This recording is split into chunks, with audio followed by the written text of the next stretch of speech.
So mentoring and coaching, let's really talk about what this means, right? Because there's 2 or 3 things that could happen. There's planning, right?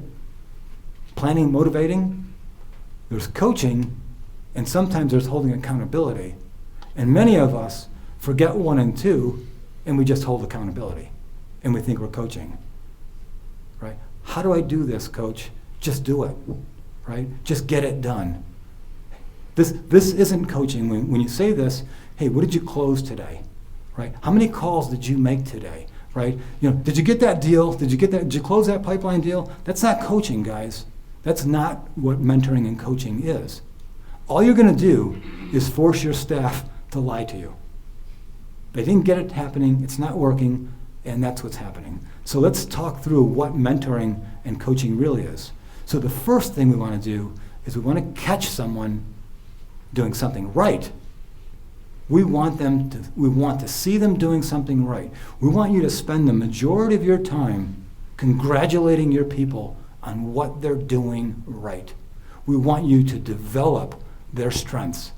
To hell with their weaknesses. Focus on their strengths.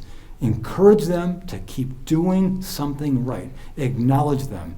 You can say, I heard you on that call. Man, that sounded great. You were all over the business case.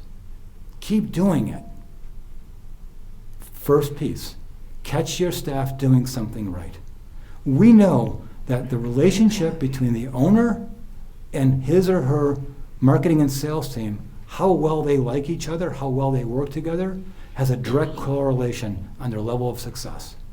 When it's this way, and you're catching them doing something wrong, and you're always calling them of how to get better, and you're telling them what they do wrong, and that's what they're hearing all the time, all you're doing is bringing their self-confidence down.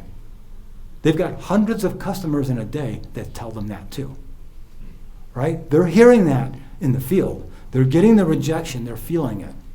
So be very careful and look to catch them doing something right. Right? This isn't my idea. This is Ken Blanchard, the 1 Minute Manager. This study has been around for a long time. This is Deming. So when you think about this, catch them doing something right. The next one is a whole lot of fun, but hard to resist. And that is, provide all of the questions and none of the answers. Right? Let them go and find the answers. Put them on the wild goose chase. Let them go and try to find it. And have them, as number 3 says, teach it back to you and the team. If you want to see someone overcome or learn something and redirect, give them 30 days, give them a week to teach back the right answer to the entire team.